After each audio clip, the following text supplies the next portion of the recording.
Perth.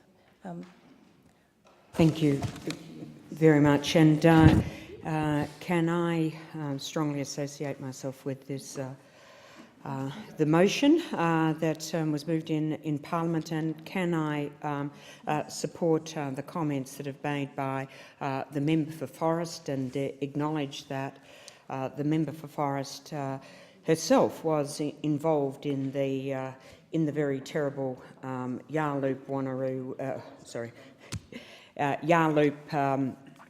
fires in Western Australia. So the Waroona and Harvey Shires were very affected by a major blaze that broke out over the post-Christmas period, and there was 181 properties lost, including 162 family homes.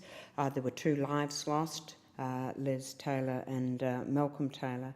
As the previous member for Ballarat has said, I think the thing that really stands out for us all is just how strong and resilient our communities are, and the degree to which people come in and support each other when this terrible tragedy has occurred.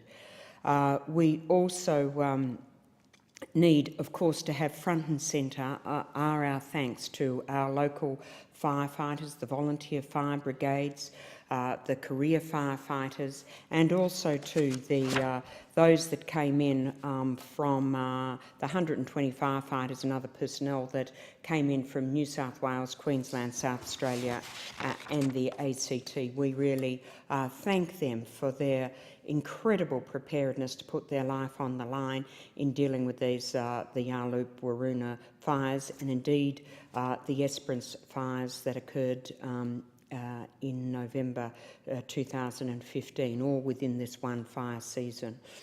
So we acknowledge all the very excellent work and the amazing community effort that was made to deal with the aftermath of these fires, and to assist those people who were, particularly those that had lost their homes and their possessions, with attempting to re-establish their lives. Of course, Yarloop is a particular tragedy. Not only is that a town that had immense historic interest, that had extraordinary, both in terms of machinery and in the built form, a very, very rich history, which has now largely been lost. But for many people in Yarloop, the ability to return to that town just simply will not be there. Understandably, we note that Alcoa, who owned 35 of the homes that were destroyed, have decided not to rebuild. So there will be, without doubt, enormous problem for many people who will now have to make that painful decision to move away from that very close community. But look, I want to reflect on what's happening in terms of climate change in Western Australia, and to say that when we look at the facts, we see that our problem, that what happened this summer where with the Esperance and then the Waroona Yarloop fires is in fact only going to get worse. There is, we recently saw the Climate Council report called The Heat is On, and Climate Change, Extreme Heat and Bushfires in Western Australia. And they made some very critical findings, that the long-term trend is to hotter weather in Western Australia, and that this has worsened fire weather and contributed to an increase in the frequency and severity of bushfires. They go on to say by 2013, and that is just 15 years away, that the number of professional firefighters in WA will need to be more than doubled in order to meet the increasing risk of bushfires.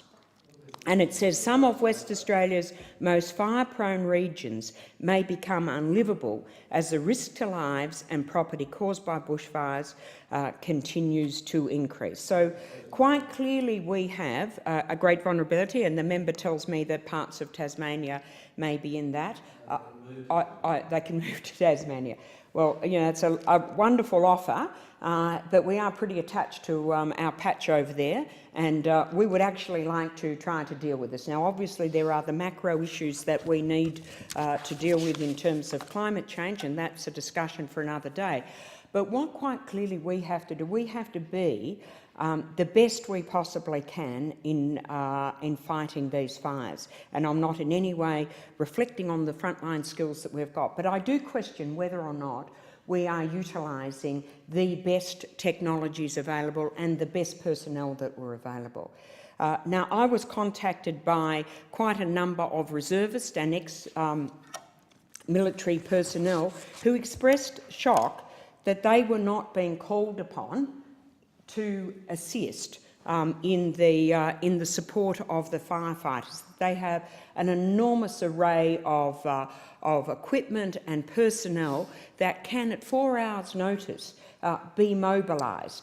And indeed, many of these reservists say to us, "Well, look, obviously we're not trained to hold the hose and fight the fire, but my God, can we add backup to those fireys, to those guys? Can we give the logistical support to them, move people around?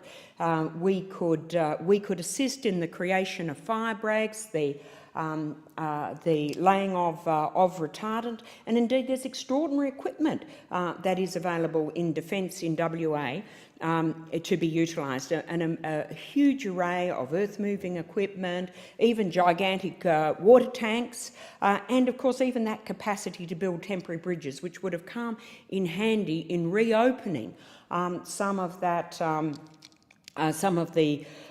damaged bridges and enable the dairy farmers in particular to get their milk to market and not have to, unfortunately, just throw that milk away. So we need to ensure that we see particularly in Victoria and Queensland, a great preparedness to utilise that defence capacity. We know that Defence has a very well-established protocol, a very well-established decision-making chain that would enable them to utilise this. I was very disappointed when this question was raised at a forum for the victims of the fires, where the question was asked, why didn't we bring the Defence in to assist us? And the answer came from the DFES officer there, "Oh, we had enough tents and that's what we use Defence for." Well, I can say to you, the Defence in Western Australia has a capacity that goes well beyond the provisions of tents. As I say, all of these well-trained personnel that are eager to get in there and help our very brave and courageous fireys deal with this problem. I do note that there has now been an inquiry called into the fire and the response to the fire, and that's very welcome, and that's as it should be.